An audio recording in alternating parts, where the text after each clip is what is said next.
കൊഴുപ്പ് നീക്കൽ ശസ്ത്രക്രിയയെ തുടർന്ന് യുവതിക്ക് കൈവിരലുകൾ നഷ്ടമായതിൽ ആരോപണ വിധേയരായ തിരുവനന്തപുരം കഴക്കൂട്ടത്തെ കോസ്മെറ്റിക് ആശുപത്രിയെ വെള്ളപൂശി മെഡിക്കൽ വിദഗ്ധ സമിതി.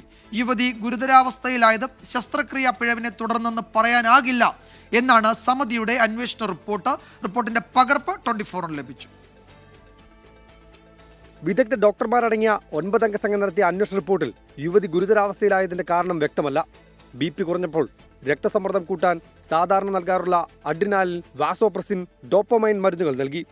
ഇത് കാലിലേക്കും കൈയിലേക്കുമുള്ള രക്തയോട്ടം കുറയ്ക്കാൻ ഇടയാക്കിയെന്നും രക്തക്കൊള്ളുകൾക്ക് ക്ഷതം സംഭവിച്ചിരിക്കാമെന്നും റിപ്പോർട്ടിൽ പറയുന്നു. എന്നാൽ കോസ്മെറ്റിക് ആശുപത്രിയിൽ നടന്ന ശസ്ത്രക്രിയയുമായി ബന്ധപ്പെട്ട് റിപ്പോർട്ടിൽ മറ്റു വിവരങ്ങളില്ല. ആശുപത്രിയിൽ മതിയായ അടിസ്ഥാന സൗകര്യങ്ങൾ ഉണ്ടോ എന്ന കാര്യത്തിലും മെഡിക്കൽ സംഘം മൗനം പാലിച്ചു. 3 ലക്ഷം രൂപയാണ് ശസ്ത്രക്രിയയ്ക്കായി കോസ്മെറ്റിക് ആശുപത്രിയിൽ നീതു നൽകിയത്. എന്നാൽ അതുണ്ടാക്കിയ ആരോഗ്യ പ്രശ്നങ്ങൾ പരിഹരിക്കാൻ ഇതുവരെ 25 ലക്ഷത്തോളം ചെലവായി. സംഭവത്തിൽ അന്വേഷണം നടത്താൻ ആരോഗ്യവകുപ്പ് അഡീഷണൽ വിജിലൻസ് ഡയറക്ടർക്ക് നിർദ്ദേശം നൽകിയിട്ടുണ്ട്.